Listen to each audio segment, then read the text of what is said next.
Hey everyone. I just want to come in at the beginning of this interview and let you know that unfortunately, this was not a full interview like I had planned. We had some technical difficulties with the camera. We ended up trying to film this interview 2 times. Tayler was that amazing. She was willing to stick it out, and unfortunately, the second time we didn't get any of the footage. The first time we only got half of it. But I'm so grateful that we at least got half of this amazing interview I got to do with Tayler Marie of Milk and Peonies. And it's something that I still want to share with you because there are still some juicy nuggets that you can take away to help you grow your business in 2023. So without further ado, enjoy what we did get of this interview, and I'll see you at the end. Growing a business isn't always easy, but what if someone gifted you the free tips, tools, and guidance you needed to get there? Imagine what the year ahead would look like if you knew you didn't have to do the work alone. Welcome to the 12 Days of Christmas Business Growth Advent Calendar, where each day you'll get to open up a free gift of growth with exclusive interviews, audios, and tools to help you thrive. I'm CJ Thomas, the founder of Simply Healthy Marketing. I'm a business and marketing coach, organic growth strategist, and lover of all things authenticity. And I can't wait to share these gifts with you. So let's go. Welcome to day 7 of the 12 Days of Christmas Business Growth Advent Calendar. I'm CJ Thomas, the founder of Simply Healthy Marketing, and today I have an amazing guest, the photographer extraordinaire of Milk and Peonies, Miss Tayler Marie. And I'm so excited to chat with you today, Tayler, about all things starting a business, running a business, all the nitty gritty, all of the ups and the downs. And I'm just so grateful that you're here to share your wisdom with us today. Thanks for having me. It's awesome. I love your hat, by the way. Thank you. So on brand. Yeah, and I think that this is my first interview besides Ammon on his podcast. Awesome. Yeah. Well, that makes me feel super excited, and I hope I do it justice. And, let's just go ahead and jump right in and talk about Milk and Peonies. What was the journey to starting up your photography business? Ooh, yeah. So I started off working for a medical physician who I still love, amazing. And I was working the front desk and part-time, and I loved what I did, and yet it was a lot until it was too much. And I was there up until the very beginning of the pandemic, and it was too much. So I was like, I have to do something different. And I've always wanted to do photography, but talked myself out of it so many times. I've had that story programmed into me, like, you're going to struggle. We're worried about you. And then I also was like, there's a million photographers out there. So what do I have to offer that's different? Which is the classic self-doubt story. I had no idea that this was really there. I just knew that that wasn't what I was going to do. And I had met Ammon, who I'm dating currently, who's also an amazing creator. And we had done a photo shoot together. And I thought, you know what? I want to do that. And I thought, why not? But it's super overwhelming, like, picking something up that's new and, well, who am I and what am I, all that stuff that comes up.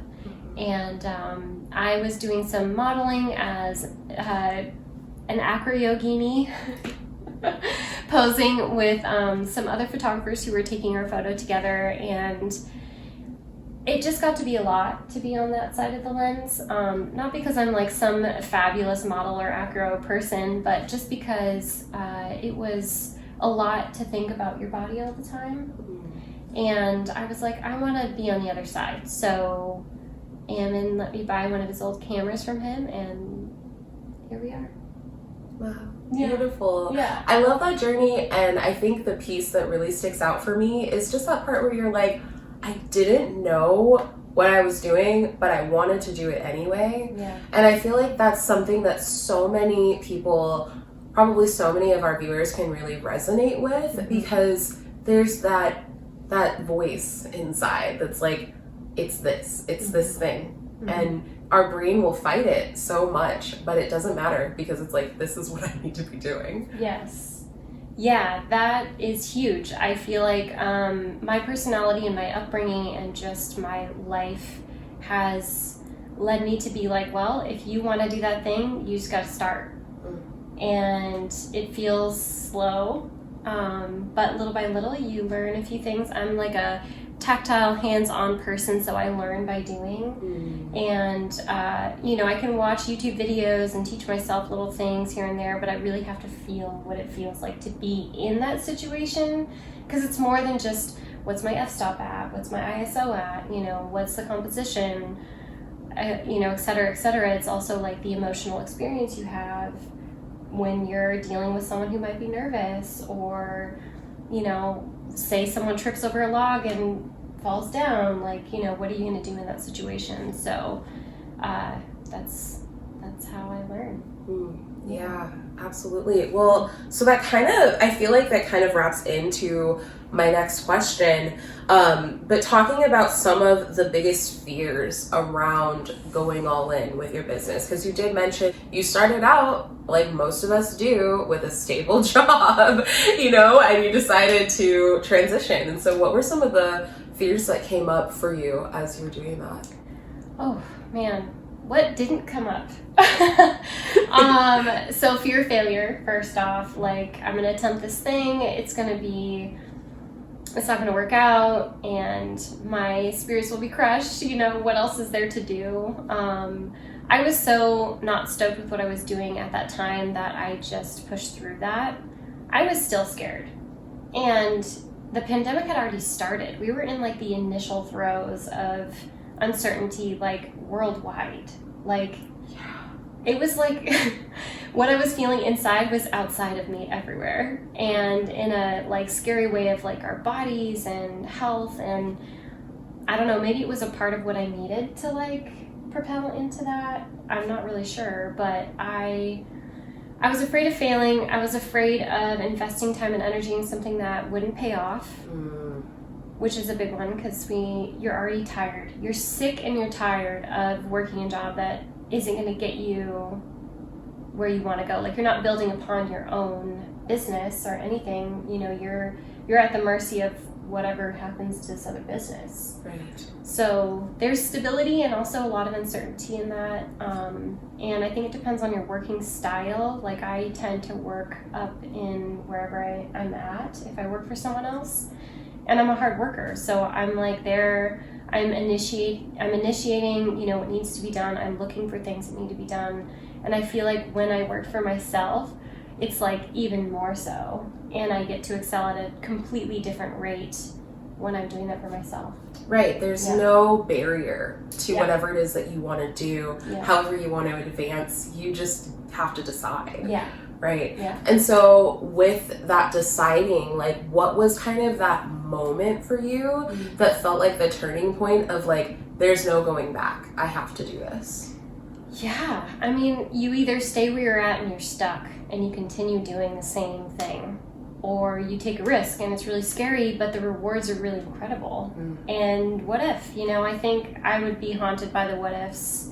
And I feel like for me, that's like a no-go for me. I'm like, if I'm going to be thinking about this all the time, then I need to leave.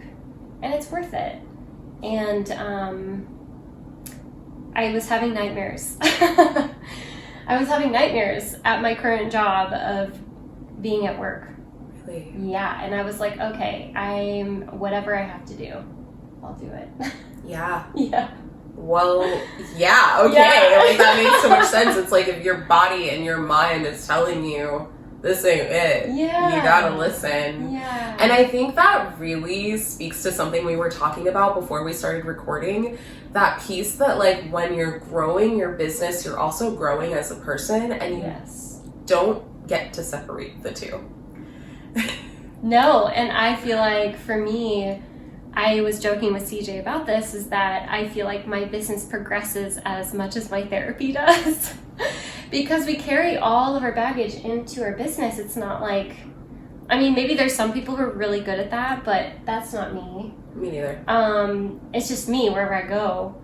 So, you know, if we have codependent patterns, if we have caretaking stuff where we're not good with boundaries, or we overgive, we you know, there's so many things. And so that's been something that I've been working with in my business lately.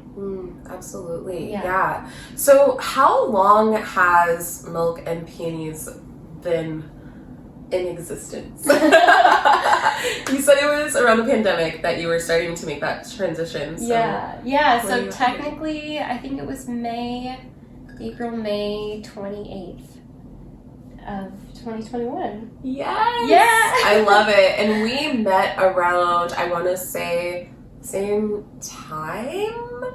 Because I know we were like in the pandemic. I was at the point where I was making this shift in my branding and in my business and birthing Simply Healthy Marketing. So it's kind of cool because we sort of like have been birthing our children at the same time. Our business babies. Our business babies. It's been real. Well, so we met at a BNI networking group thing, a little meeting. It's like these business networking, what's the I? International? That is totally a guess. I have no idea, honestly. Okay, me too. But it was literally just a Zoom call, and we just like vibed, and we talked a few times, and I remember you coming at me with your idea, and like you were kind of my first person that like believed in me, besides Ammon and my partner and my friends, but like an outside person.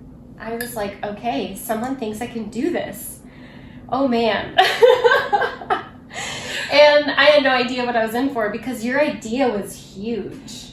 Yeah. Yes, which I feel like is your dreaming style. It's so cool. Yeah. And we kind of just launched off from there, and then you came and saw me, and we did a branding session, and it was so fun.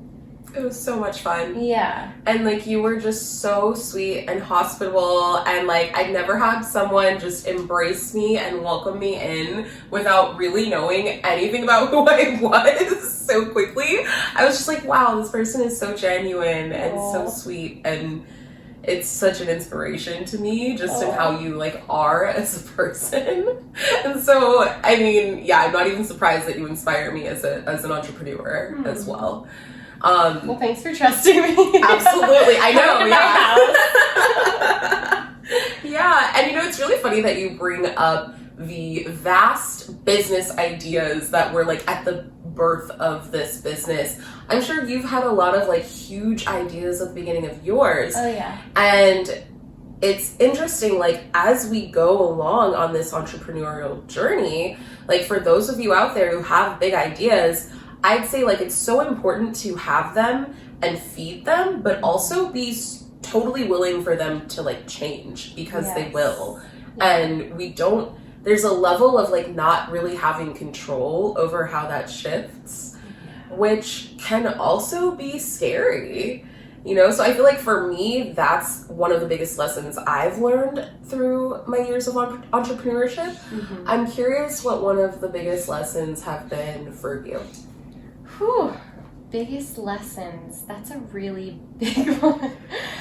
I mean, I can definitely piggyback off of that. Like, I started off as a milk bath photographer, hence the name Milk and Peonies. It's still my first love, like gorgeous bathrooms, big floral installs. We're working with oils, salts, milk, and, you know, your heritage is thought out within each floral install. So like, you know, flowers, say you're from Japan, we have some chrysanthemums in there, you know, and just like luxurious relaxation, ritual healing, detox. So I brain dumped when I first started this business, and I wrote down mobile milk bath business. I was like, I want to get a trailer. I want to like have different sightings so we can like do this anywhere. Yes, I remember this dream. Yeah. I remember you telling me about this. It's like wild. I mean, the cast iron tub that I want to use is very heavy. And how are we going to fill the tub? I mean, there's so many ideas that I also wrote down that it could happen. Still could happen. But I learned about other loves that I have within this industry, which is also to just connect with people. So this job has taken me all over the US. It's taken me to work with weddings, events, branding, maternity, boudoir, like, you know, so many different industry or niches within this industry that it's hard to niche down, which I've been told so many times is something that I should do, which I totally could see how that would benefit me, but I'm just not quite there yet. So that is actually one of my biggest challenges currently, and a part of that is saying no to things that I don't want to do. And sadly, my friends, this is actually where the camera decided to cut off completely for the rest of our interview. Tayler and I sat down and talked about some of the indicators that come up for her when it's a no in her business in terms of working with clients or taking on a new opportunity that really doesn't seem like it's going to be a great fit for her business. We also went into some amazing conversation around mentorship, the importance of investing in your business, and setting proper pricing for the value and the services that you have to offer. While I'm super heartbroken that I wasn't able to capture that footage, I have to say that I had the most amazing time dropping in with Tayler. And if you haven't, I encourage you to go to her Instagram, check out Milk and Peonies, and we have some plans to do another interview in the future. So when there's a part 2, I will definitely let you know. It'll just have to be an extra gift that you receive after Christmas, possibly in the new year. This is part of business. And this was actually the big tip that Tayler shared when it comes to how you are going to grow your business in 2023. She said that it doesn't have to be perfect. When it comes to taking big leaps in your business, don't worry about perfection. Sometimes it's not going to work out the way you think it's going to. Sometimes you're going to run into walls and sometimes you're going to fail. But it's so important to understand the power of doing it anyway.